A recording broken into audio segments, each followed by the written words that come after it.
All right, so in the chat, the next thing we want you to say, and we're gonna have several different ways that we want you to interact in the chat. So please join us and interact. We're this small and mighty community coming together. On our last webinar, like 98% of the people participated in the chat, and it made it for a really rich conversation. So in the chat, we wanna do a quick check-in. And this was something that we saw on another webinar that we thought was really fun. People talked about, were they red today? Were they feeling yellow? Were they feeling green? Red is like, not really feeling it, but I'm here. Yellow is, I'll give the day a chance, but, and then green is like, oh yeah, let's go, it's Friday, So please put how you're feeling today and get a sense of everybody. Okay, lots of green, some yellow. Green, wow. Yay, whoa, Brandy's. Blue, that's very interesting. Like a sunflower blooming in your, oh, Tori, that's lovely. Oh my gosh, that's a very beautiful picture you put to our minds. I love that. And I recommend that, oh, Colette's ready for the week to end. I feel you. Oh, yesterday was red. Yeah. Oh my gosh. Different parts of the day can be red, yellow, and green, of course. I encourage you to check in when you do work with your teams and work with others to understand how they're feeling the day, because it gives you that context that they need a little extra love, a little extra support. If they're feeling pretty red, if they're feeling yellow, like what could you do to brighten their day and kind of put them in that situation? And if they're green, like party and celebrate those moments and all of this craziness. Thank you for participating. So before we jump in, we want to just honor all of you. You are really those that are working so hard in this difficult time of serving social impact, working in local government, working with nonprofits, working within philanthropy. We just want to hold space to honor you and to say thank you, and that many of you are highly underappreciated right now. There are many people being called out as heroes, but I think a lot in the social sector is sort of missing from some of that attention. So we want to give that to you. And we also want to hold space for every life lost, every life impacted, and the grief that all of this experience has caused. And for us, we want this time to have deep, deep meaning. And we want to really take this opportunity to create the change that is necessary in the sector to serve communities even better. So our little flame that lives inside of us looks like this right now, because we are fired up about creating deeper and more meaningful social change and impact for our community members and for one another. So that just drives where we come from when we talk about the different topics that we're tackling in this webinar series and our work overall. So these are just the grounding beliefs that we hold within Pause for Change. We really feel like it's important to pause in order to accelerate.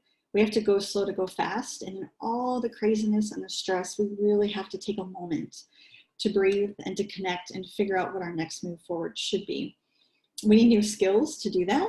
We joke that if you're still solving problems in ways and with the skills you used 8 weeks ago, you're probably going to be missing it on a lot of the changes that are happening. You need new skills to really be able to adapt more quickly. And we need new voices at the table. We really want to democratize change and really engage folks that don't have a strong voice to be more co-creators in what this future of the sector looks like. So in a nutshell, we help organizations address challenges in less time with fewer resources and to achieve greater impact. That's really what drives us and gets us most excited. So we shared in our previous webinar that you can totally watch the recording of on the website. We teach the 5 skills about how to navigate uncertainty. This is the work that we've been doing for 5.5 years. We focus on these 5 different skills. So we're not going to touch on these in this webinar, but it definitely will frame our thinking, and we'll dive deeply into the understanding of stakeholders piece.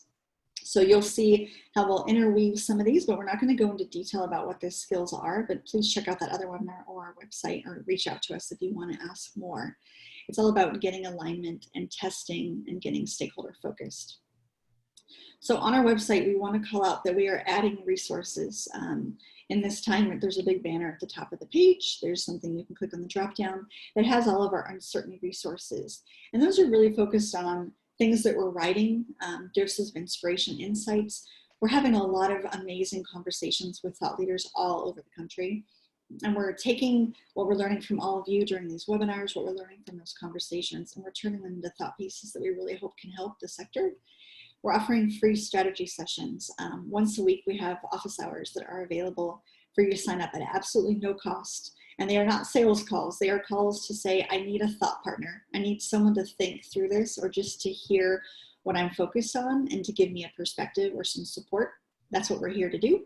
We have these free webinars, and then we have done a lot of our work virtual, but now all of our coursework is completely available online as well, that people can take as individuals or as teams. That is not free, because we do still need to eat and keep our lives going. So that one, definitely check out if it's something you want to dive into to learn more. We can help you answer those questions. So all of our work has been couched in the area of uncertainty, helping organizations navigate uncertainty. And it's so interesting where we are, because it's the most uncertainty that we've ever seen. And we want to point out that our brains like certainty better. It actually, our brains secrete a chemical, a pleasure response, when we make a decision and we take action. It feels good to have a solution and to get going. And it feels awful to feel like we're wandering and we don't know what to do. So we want to honor that you are in deep uncertainty, but there are skills and strategies that you can use to navigate that. And then it's normal to want to move forward. So when we talk about going back to work, we're not starting from a blank slate, right? You have been working with these people before, you've been working with these constituents, but unfortunately the slate probably might have looked like this. Your slate might have been a hot mess. There was a lot of stuff going on. There was messiness in your organization. There were some issues that were there. So while it's great that you have a starting point, some of your starting points needed a little bit of extra attention that hopefully this pandemic has put some light on. And how I urge you to think about this opportunity in this time is, I was thinking about Dickens and the Christmas tale, right? Of the ghost of Christmas past, the ghost of Christmas present, and the ghost of Christmas future. And it giving the person, right? The person going through that experience of analyzing how they were, getting that real honest feedback of like, oh gosh, getting a view into their behavior in the past, knowing what opportunity they had right now in the present to make change, and then imagining the beauty of the future that they could create, or the unintended dangerous outcomes that they could also be creating if they don't change their behavior. So I hope that we as a sector, whether you're a nonprofit, local government, or philanthropy, will take this moment to do that deep analysis and give it the meaning that this moment can have by spending time thinking about that. What were we? How were we in the past? What are we and how are we in the present? And what could we be and how could we show up in the future? I hope that's a motivating piece. I know that's what's driving a lot of us as well. And that will be reinforced in what we're going to talk about today. So this is a slide that we used to always share in all of our trainings because change is super hard. And a lot of organizations just gloss over it. Like, it's change, just, suck it up, here we go.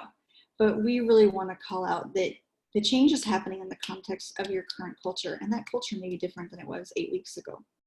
That we carry around organizational trauma that we have, especially in the sector, that we have compassion fatigue. This work is exhausting.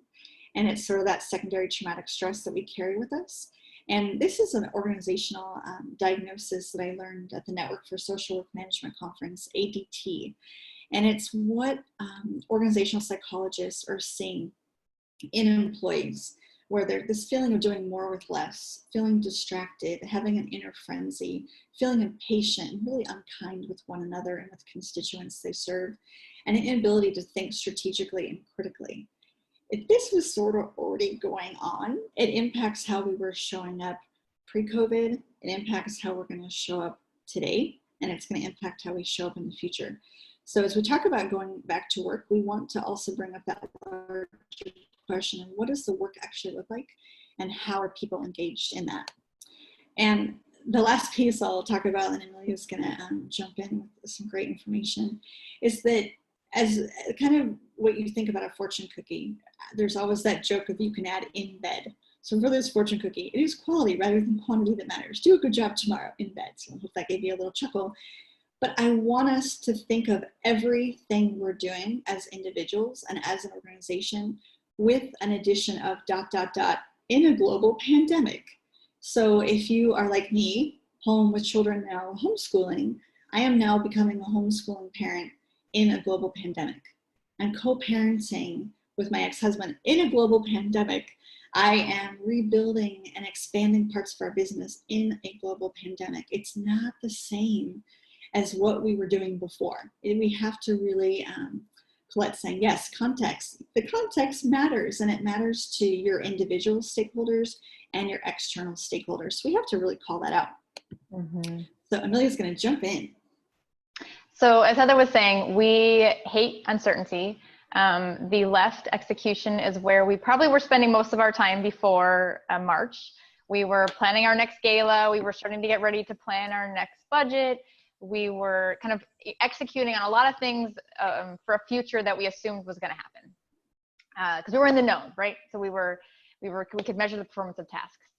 And then in the past 8 weeks, we have all been shoved into search, shoved into the pool on the side that we don't like being in as much, of where we're kind of in the wilderness now. We've kind of been fumbling around during the past number of weeks, doing a lot of forced experimentation of trying to figure out where the heck are we? Where are we supposed to be? What do we need to be doing? And a lot of us are feeling like, okay, how do we get back to execution, right? We're going back to work. How do we get back over to the side where we can start doing what we were doing again before? And I think we all now acknowledge that we're not going to be able to get back to where we were before. The going back to normal is not a thing. This is about kind of how we're navigating the wilderness to create the new normal. And I think we're all kind of starting to center on like, okay, I get it. It's not going to be the same. So what does this new normal look like? So next slide. So the way to get out of uncertainty as quick as possible is this mantra, which a number of you are probably familiar with, is we have to embrace learning. Learning is our key guiding post, is our key metric, and that's what's going to help us navigate this as efficiently as possible.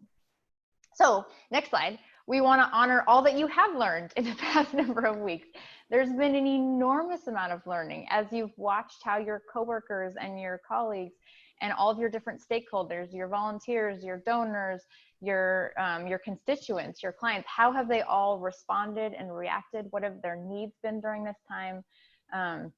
What surprised you about how people have responded or what the needs have been? And the challenges that have popped up over and over again, some of which you may have known were there before, and you're like, yep, okay, it's happening. We're seeing it on steroids right now.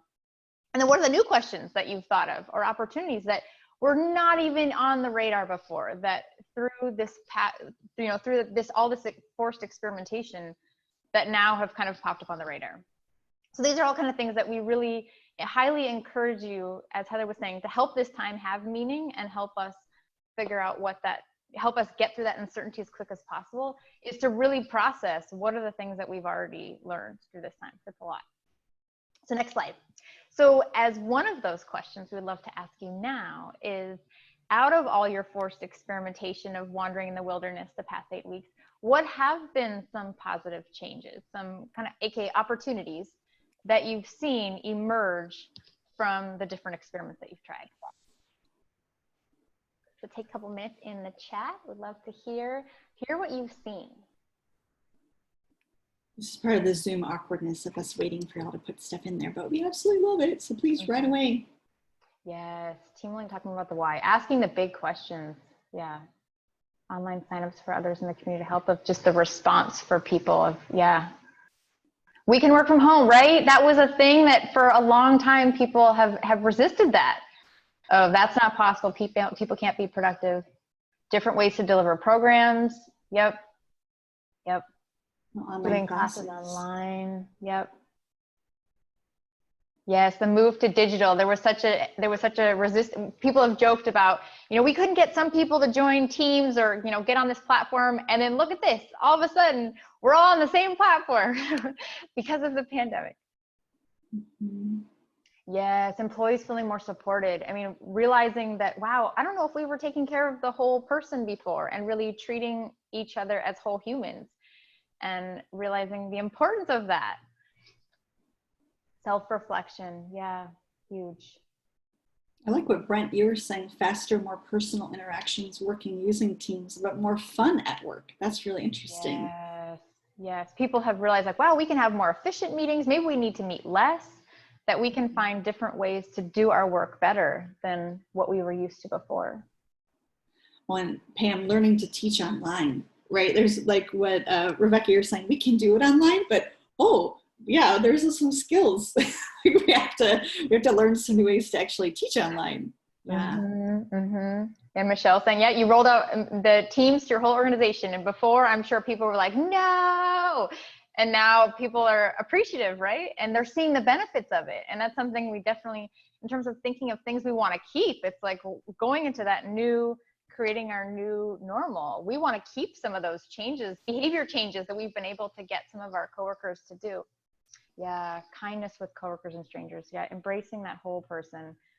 We are whole people, and the sooner we acknowledge that, the sooner we're all going to be able to be more effective and productive. Oh, GIFs. A lot of you are using GIFs for, I'm guessing, for humor, kind of lighten it up. And I like what Colette said, being connected nationally and globally. That's been huge for us too. Super interesting how we were already beyond local, but it goes beyond that. It's awesome. Oh, it's so great. And Ava, never let a good crisis go to waste. Yeah, that's awesome. Oh, thank you guys for interacting. Yeah. So these are great. These are great things to hold on to. And as you're thinking about the new normal, how do we keep some of those things? If some people have really enjoyed working from home, and like Paula said, I feel like I can be more productive. How do we not do a one size fits all going forward? And how do we help people figure out how they can be most productive? Because we've shown it can work. So being open to new possibilities that we weren't before. That's awesome. So next slide. On the flip side, as we alluded to before, there probably were some things that have popped up during this time that you either already knew were there, or have, even though they might have blindsided you, you're like, oh yeah, we should have been paying attention to that before. So these are really important to acknowledge as well. So I would love in the chat if you could call out what are some of the things that have come up as challenges during this time that you're like, oh, yep, making a long list of these are things that we're going to have to figure out.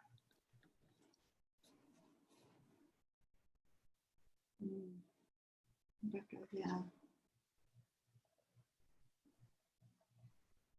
As much as you go online, who doesn't get to go online? I think that's what a lot of you are saying. Yep. I mean, a lot of us have known about the equity gap, but there wasn't enough urgency around it. You may have heard, someone say something like this recently, of that this pandemic has not necessarily created more problems as it has exposed the ones that already exist, which is good in some ways of shining a brighter spotlight on things that we have kind of known we needed to deal with. Yeah, access issues, communication, yep, accountability, yep. Not being laid off, Ashley. Oh, I'm sorry. Yes. Yeah, I mean, we're whole businesses, business models, industries are going to disappear during this time. And so, as Heather was saying, we can't be doing things the way we were doing before. We can't go back. And so it's there's a lot of people that are going to be figuring out kind of what is my role in this new normal, because what my role was before is just poofed. It's disappeared. Yeah. Oh, yeah. Shifting. Anybody else? Any other issues that have popped up? I have 2 workplaces for my employees. Yeah, I want to work on home. Yeah. Yeah, the business model we thought would work is gone. I mean, all of you probably can attest to, you were working on a number of things that you were either about to launch, or you felt like, okay, yeah, we're finally getting this. And then it was like, oh, totally irrelevant, gone. Like, we have to go completely back to square one. Yeah, how to find a job online. Oh, yeah. Yeah. Oh, yes. Oh, so many. So, and other things we've heard of, like, we're going to get to that. So so next slide. Yeah. So when we asked you, when you all registered, we asked you kind of what was top of mind for you of those big questions about going back to work. How do we go to this new normal? And what are the things we're most worried about? Safety is definitely number one, as we all could have guessed, comes up a lot, of just how are we logistically going to do this? We created a whole structure that was built on us all maximizing interaction. And so how are we going to do this? How are the logistics of this going to work? There's so many things that we haven't figured out yet. And and layers of that for all of our different stakeholders. So a lot of different questions around safety, which is huge, and we're going to talk about that. So the second one, next slide, is about that culture shock of like, we now have been wandering in the wilderness, and so we do need to somehow figure out what that new kind of level of productivity is. Somebody mentions explicitly that whiplash issue of morale, of people are just kind of being thrown all over the place. And so how are we going to get people to feeling more motivated to work and falling back into those old habits, those things that we, as Heather was talking about, if we were to go back to the past, the things that we knew didn't work very well, how do we make sure we don't recreate those in the new normal? And in terms of also things we want to get rid of, like can we not be on 24/7? That maybe that's an unrealistic expectation, that in terms of us embracing ourselves as whole people, maybe that's not something we want to continue. Also the martyrdom, right, of like, still go to work when you're sick. I mean, like maybe that's kind of a toxic thing that we used to do in the past that maybe we don't want to carry forward in the future. So energy and collaboration, how are we going to communicate in this new normal now that we've adjusted to some remote practices, but what does make sense in the office as well? And the finances. I mean, a lot of us knew that some of our financial streams were not diversified, or we were reliant on ones that were risky, and a bunch of them have totally disappeared. And so trying to figure out, like, what does that look like? So all big questions as well. And then third bucket, next slide, is, what is that new normal we're creating? Of what is our new mission? Because maybe what we were planning to do before does not match the new reality of where we're going. The needs have changed of all your different stakeholders, whether they're volunteers or clients or donors or constituents and staff. And so trying to understand, what are those needs? And the inequity piece that kind of overrides all of this, that if we, as someone had said recently, if that recovery without equity is not recovery. So it's kind of not an option. Like, we need to figure out, how do we protect the most vulnerable while moving forward into this new normal? So because we've shown a light on things that we already knew were there. So what are we going to do about them? So we listed a lot of things, as you probably all can relate, like feeling super overwhelmed. There are so many unknowns. And so what we would advise first and foremost is write it all down. Make sure you don't lose it in this time, because there's some really important things that are bubbling up in terms of that are working well and that you also want to address. But you got to keep reprioritizing and reprioritizing and reprioritizing based on what are the most current needs. So all those are good to keep a list of, and then just keep checking against what are our needs right now, and how do these kind of match what our organization needs to look like going forward. So step one, prioritize and reprioritize. Yeah, and a lot of our organizational structures are shifting, right? If we're losing staff, we're cutting programs, we're shrinking things back, or we're growing. Some organizations have more resources and capacity right now, which is a really interesting dynamic. How is your culture shifted in those needs? Really important to think about. Mm-hmm. So the PAUSE is an acronym, PAUSE. The U is understand stakeholders. And we feel very strongly that you will find your way forward with using empathy skills. That is what is going to drive change in the sector and drive change within your organization. This can be the foundation from which you grow, and the skills that you use, hooray, and it's never going to lead you astray, essentially. So we're going to talk through more of what that is as our recommendation for how to start finding these ways forward, because it touches all of it. Like Tori's talking about, we're supposed to come back on Monday, and I'm feeling really uncertain about it. There's a lot of empathy that needs to go beyond how Tori's feeling and how her colleagues are feeling.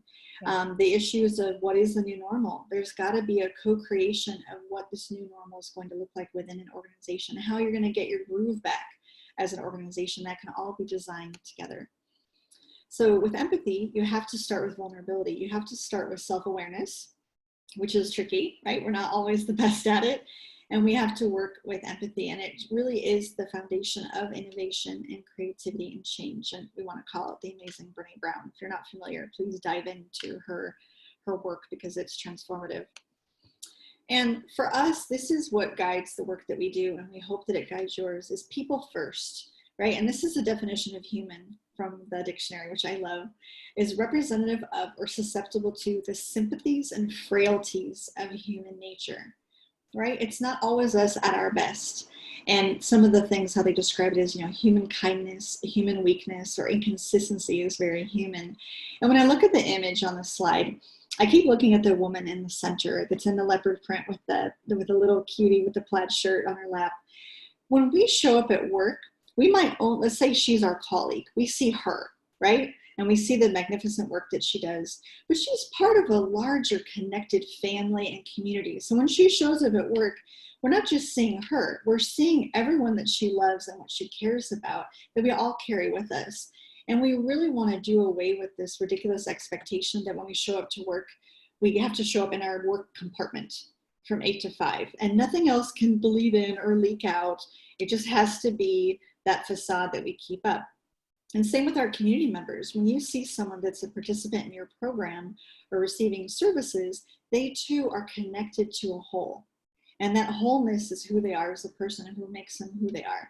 So we hope that as you work, like that will be one of the driving images that comes to you, is that especially in this pandemic, it's not just them, but it's like who they love and who's at risk and all of those other considerations.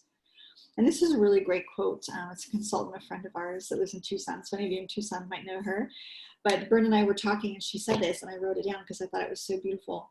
The more we can show up as human, the more we can be connected to the human struggle and see connections to the challenges of others and connect to what is being felt by the communities we serve. So seeing each other as our internal community and our external community, it's so powerful. Like we can only win if we do this, right? I'm sure I'm preaching to the choir, but we want to really double down. So in the chat, we want to hear from all of you. What does it mean to be human at work? Like, what do you want to see? What do you want to see that full expression of what it is to show up and be out of your compartment and be fully you? Vulnerable, Eva. Authenticity. Show emotions, Rebecca. Yes. Yes, Bryn also said something interesting that we're told with, the growth of emotional intelligence, we're told like, you can have emotions at work, you should name them, but do not show them, right? You can say like, I identify that I'm feeling angry. And I just said, I feel angry, but don't you show up to work angry. Like that's a no-no. So I think we definitely have a ways to go. Yeah, that's a really good point. And asking for help. Admitting we don't have the answers. That is huge. That's the second step of the pause skills is assessing uncertainty and calling out what you know and what you don't know, because it's a really great place to start for learning. Yeah, checking with people and the humor. Treating everyone with respect, absolutely. Having a place to connect. Yep, humor, yeah. And we're also going to be better and not as good at holding space for our internal and external stakeholders based on how we are. Like if we're having a red day, it's going to be hard to be there for others. So also, think about that as you're trying to create space for others. You have to really hold fast to how you are feeling. Oh, admitting when you make mistakes and forgiving others when they make mistakes. Absolutely. Oh, learning is messy. Messy. It's assuming the positive, right? It's with that best intent idea. Oh, we'll miss you, Colette. We'll send you the recording. Compassion for self and others. Yep, absolutely. Being accountable, no judgment. Those are great. Yep, asking for help. Yeah, instead of muddling alone. It's hard to figure stuff out on your own. It's nice to have a co-conspirator and a co-collaborator. Absolutely. That's really helpful. We hope that when you start going back to work and you're having these conversations, especially if you have a leadership position, that you bring this into the work. And if it wasn't there before, you can bring it here now. It doesn't have to be like, oh gosh, this is like, it's going to feel weird to our people. And what do we do? Like they're going to embrace and appreciate empathy always. People want to be seen and heard. And you can just say, you know what, we need to sort of slow down and change gears. I think it's really important to imagine the humanity. We want to call out something really important, is that this is a common statement. We're in this together. And we would like to say that this is false. We are and we're not. As you know, and I know that Kimberly can talk to this in Detroit especially, some of the latest data out of Detroit is 77% of those that are being infected and passing away from coronavirus are African American. That is not together. There is a definite difference in how this virus is impacting communities and the power that they have. We're seeing that with these protests that are popping up, right? Power and ability to have power within the virus, and this experience is not uniform for everyone. And if you have staff that are of color, they're in an indigenous community, they're part of an immigrant community, they are going to experience the virus very different. We know from talking to friends that have more diverse backgrounds, they have a lot of anger that they're trying to work through before they can even get to the work, because they are seeing entire populations that look like them being decimated, and knowing that there's systems and politics behind that and a lot of frustration. So as you think about the communities you serve and your staff that you work with, you're not all experiencing it the same way. And to give space to that, and to really feel like, there's people do have the opportunity to have their own individual experience, because it is very unique for each person. And there's just bias, right? We just want to call it out. Like we are experiencing the pandemic from each of our individual perspectives. We heard from a friend that their leader was saying, oh gosh, I almost forgot to pay my third mortgage. Oh, and their team was like, are you kidding me? How could you say that to us? Like, how could you say that out loud, right? We need some self-awareness. We have to understand that our bias is going to impact what we say, how we interact with our constituents of all levels. And this is what people wanted before virus. This was one of our old slides, and it's always going to be true, right? People want to be supported. They want to be seen as value key stakeholders. This is for community and for your colleagues. They want to understand what's going on. And before we had the North Star, but it might be a new revised or reinforced North Star. And they want to see leaders walk the talk. And Paula says people want to be known. Absolutely. We don't want to be hidden away. We want to be seen as valuable folks. As much as you can call out the amazing superpowers of the people that you serve and you work with, it's just tremendous. And we want to share that it's not all one size fits all for some of the solutions you're going to create because of that individuality and that experience of the pandemic. So being really empathetic about who might need which solutions and at what time. And our other recommendation beyond empathy is for co-creation, is to engage everyone in their own and organization-wide experimentation. When Tori goes back to work, Tori's going to have to figure out, like, how do you want to arrange your space where you feel safe? Where are you going to put your mask? Like, where are you going to put the hand sanitizer? Are you going to close your door if you have an office? What if you don't have an office? Like, where are you going to put all the things?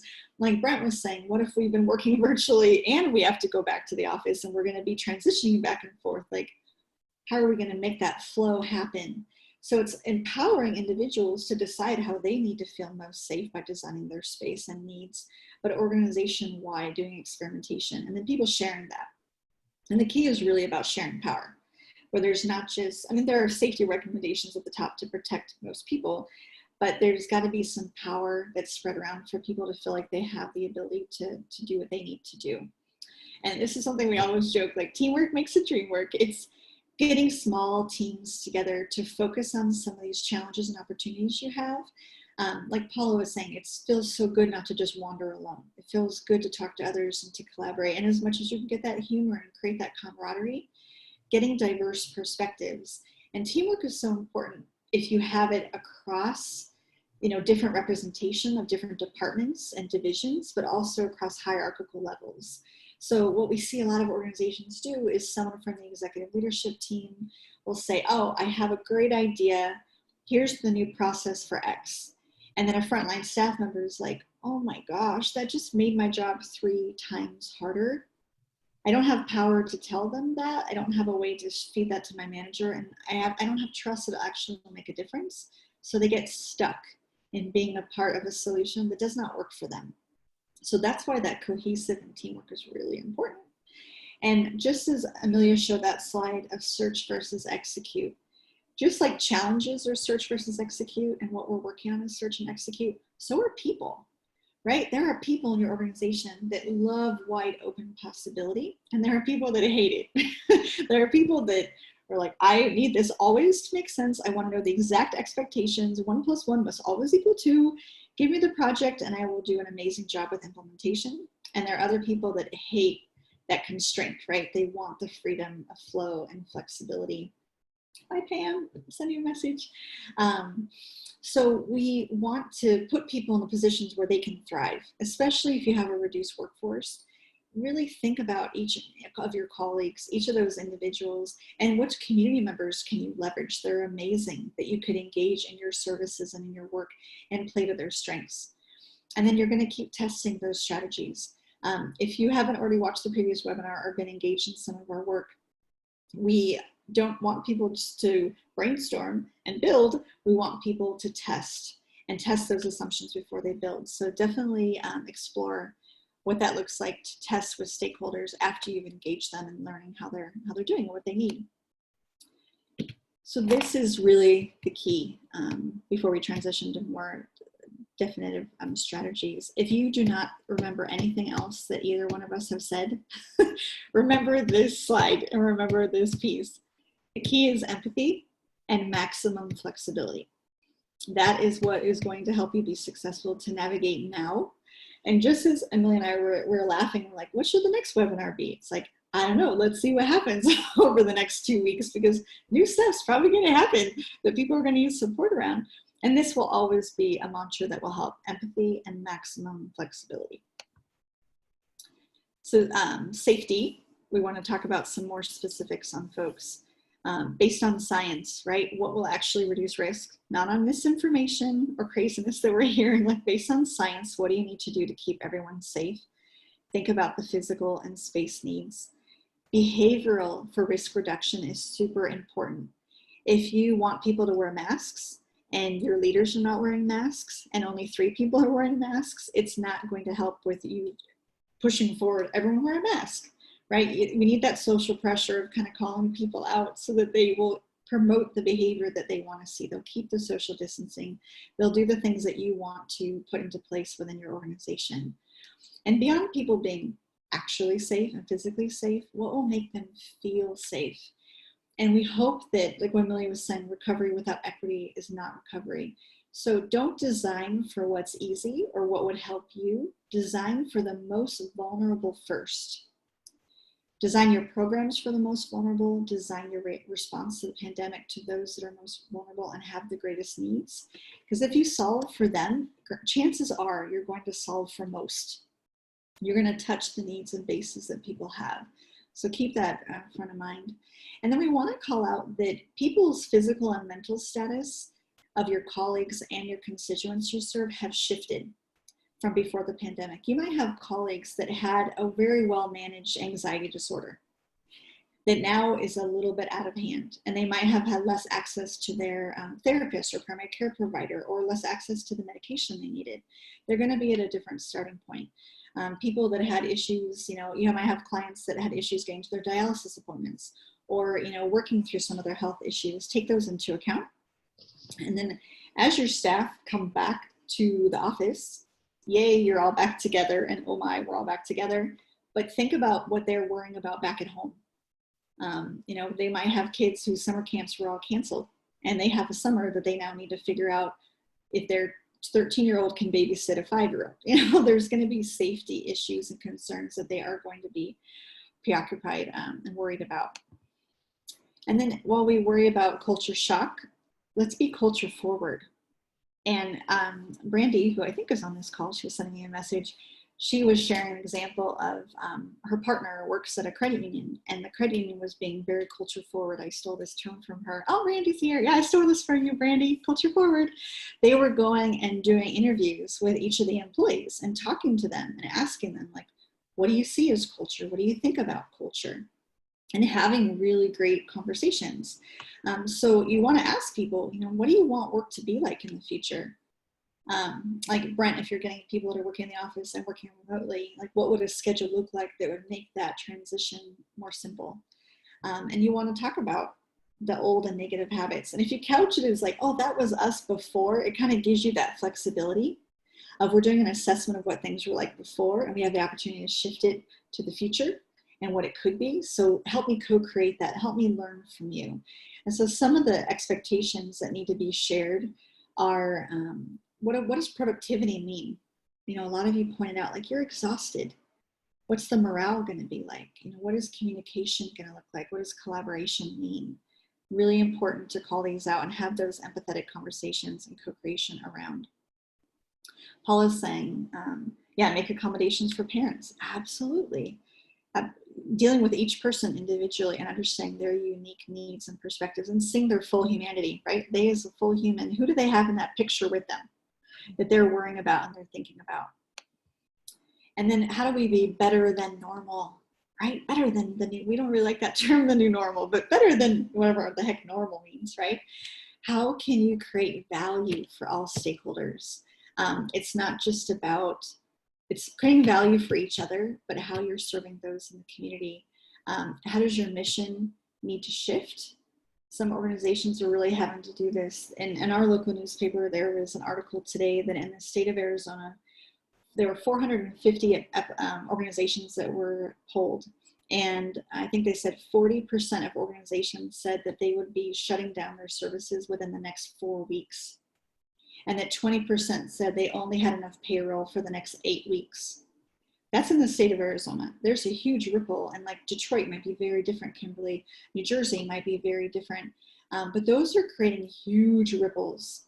So while we encourage organizations to think about what they need, their people need, and what's happening, your entire ecosystem that surrounds you has changed.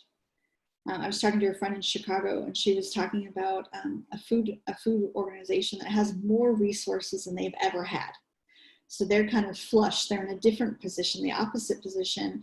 And now they're looking at becoming a full one-stop social service agency where food is just one component. It's been a dream that they've had to be a one-stop shop where you come to get a box of food, but you talk about housing. You can get domestic violence support. You can sign up for, medical access. You can do all the things. And now they're entering that space. That's going to shift what happens in that ecosystem. So we encourage you to think about the ripples that you're creating and that are happening around you. And what that means, obviously, for messaging and outreach and collaboration and all those things. Really important to consider those. Amelia, did you want to say more about the create value for stakeholders? I think there's an important point that you were making earlier about that. About just how all your different stakeholders. Mm-hmm.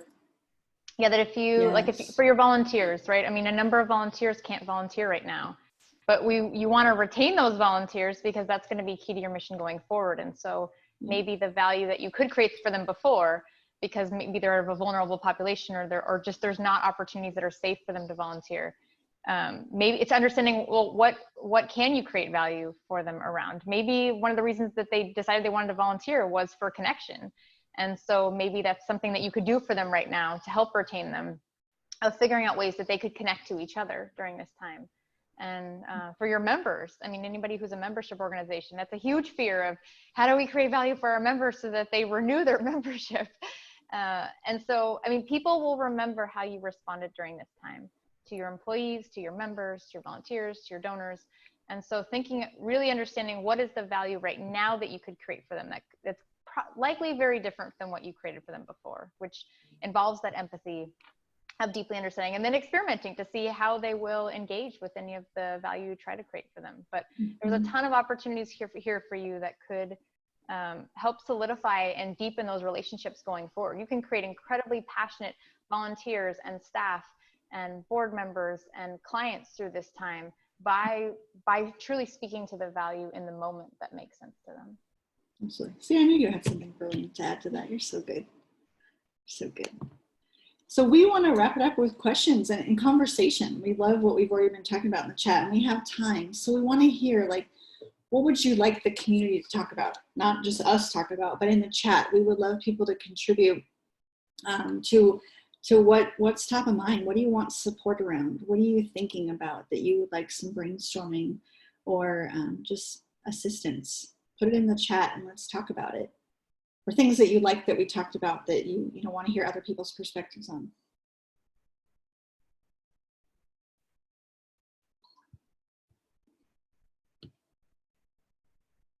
Michelle was saying must solve union, non-union management, non-management barriers to communication and collaboration. Absolutely. Very interesting. There's a lot of hierarchical levels, right? Like staff are not supposed to talk to board members. But I've always questioned that, like, why? There's supposed to be a difference, but like sometimes staff have really important things that the board needs to know, and like we're trusting that it makes it there, and then the board don't really interact with staff. There's a lot of hierarchical separation and divide that we see. Mm-hmm. What else?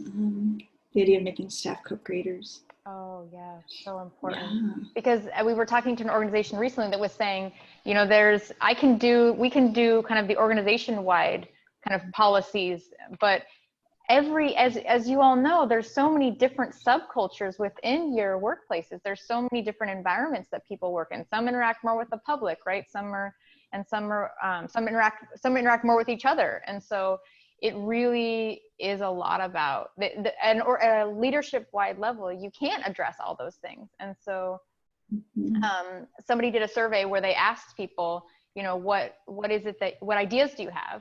And somebody suggested, well, you know, I have a sign-in sheet that's at my, that for the public to come into my office and sign a sign-in sheet. And so I wonder if it could be moved outside my office into the hallway. And it's like, okay, well, that's great. Like, what do you need to be able to do that? And so, so all of this it's the empathy of asking people. And then it's the testing of figuring out, what do people need to feel permission? And so this one staff member was saying, like, I wonder, she doesn't seem to feel permission to do this. She's suggesting it. But so we need to test, what is it going to take for her to take action on that?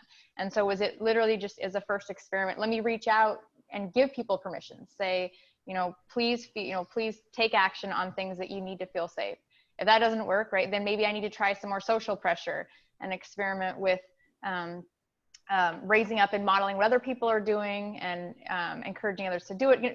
It's this piece all comes into experimentation of what is it going to take to get people to take action, helping people feel heard, and then testing what it's going to take.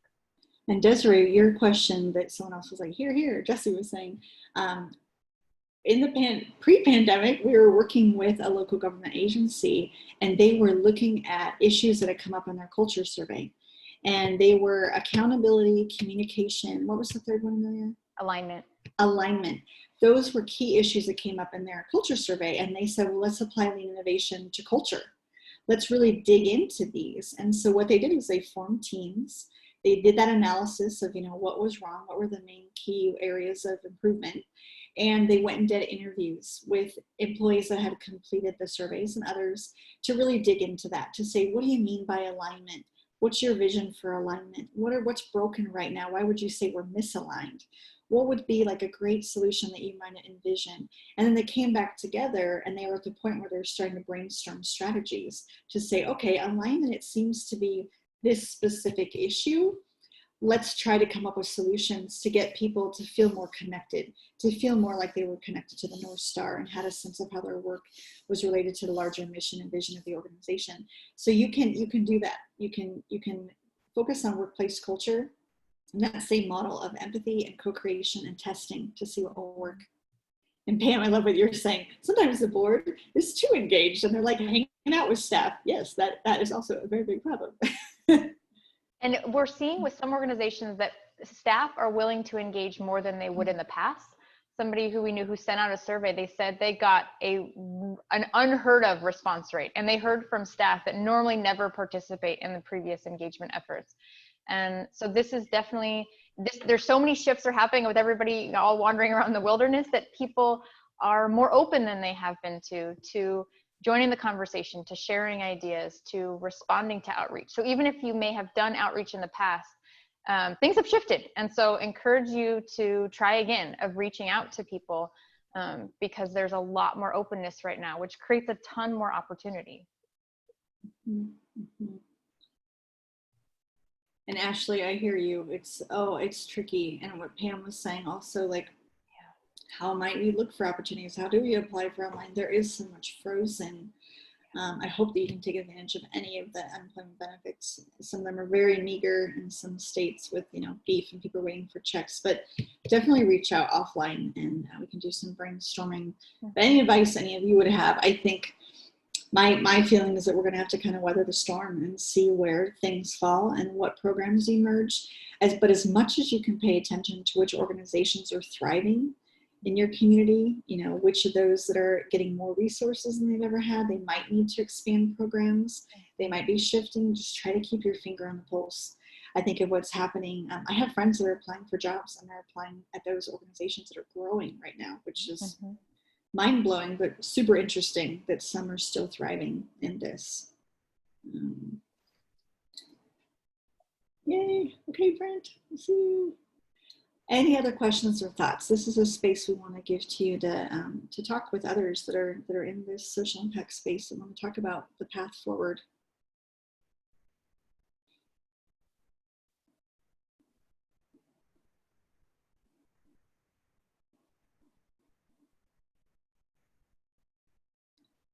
All right, well, I want you each, if you could say, share with us, what's a thing that stood out for you? What are you going to take from this webinar? If you could just put that in the chat. That's the last bit that we would love to hear from you. What's something that you'll carry with you or that has perhaps influenced your thinking? If you could put that in the chat, that's really helpful.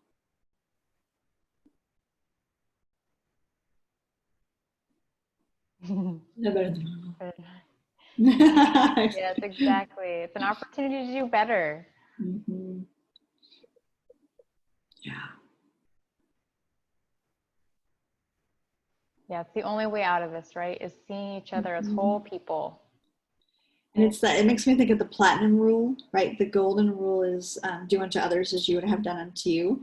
But the platinum rule is do unto others as they want to be treated, right? It's not like how you would overlay on top of them. Like, well, I would like this. So who cares, right? It's like, what did they want? And it's how you would want to be treated, right? So you're treating everyone with the patience and kindness and compassion and grace that you would want to receive, right? So it's keeping that front and center. You know, what would I want? What do I want in my little connected network, and what do they want in their connected network? Yeah, challenge leads to opportunity. It absolutely does. Yeah, flexibility. Yeah, learning is a metric of success. Absolutely. Yeah, all stakeholders. Yeah, all in this together. That's been one of those we've had to kind of swallow on some of the webinars we've gone to. We want to be like, excuse me, that is not true. So as much as we can see our privilege when we have it in the midst of this is really important. Yeah, we are open now to transformation. Yeah. One of the side projects that Amelia and I and our colleague Devin Davey, who's amazing, are working on is something we launched on Friday called the Possibility Project. And when we needed to pause and a lot of our projects, came to a halt, we started calling people, thought leaders and friends around the country, and we were asking them 3 questions. So we said, like, how are you? What's going on for you? We asked them, what in the sector, what dysfunctions would you like to see disappear with the virus? And then we asked them, what are you seeing emerging that gives you hope in the sector? And those conversations have been amazing. And we're turning that into an ongoing virtual series where people will be having these larger conversations about the big questions that must be addressed in the sector. And the first will be on the 21st about power and philanthropy. So we'll share that with you when we share this recording. But it is like no time that we have ever seen that the sector seems open, that local government is having to pivot in a whole new way, that nonprofits are, wow, are we ever in learning mode? And philanthropists and foundations are taking action on a lot of the things that a lot of us have been shouting for decades around, their own collaborative work, their simplification of applications, the speed at which they're granting funds, the flexibility, the way that they're being patient, empathetic themselves with connecting with their invested partners. Really, really promising and exciting right now. And we cannot wait to see what's possible. Like, we're, as much as we live and our hearts are with people that are suffering, we're also tremendously optimistic and excited to see what could be possible. So we hope that all of you will join us in what could be possible and keep that positive energy going. Yep. And build on the momentum you've already created. Yes. I mean, we always joke that it's really difficult to get people to change and to get people to experiment and try new things. And we're already doing it.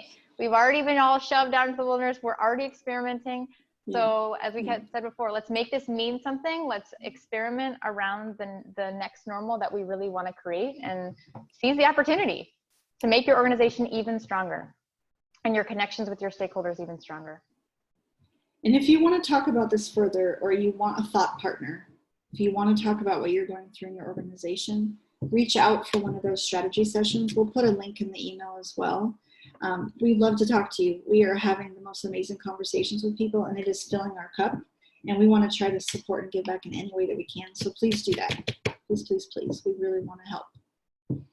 Well, thank you all so much. You're amazing, and you're doing the most important work. You are the most essential of essential. We're so excited to be able to support you, and thank you for your time when we know you have so much going on.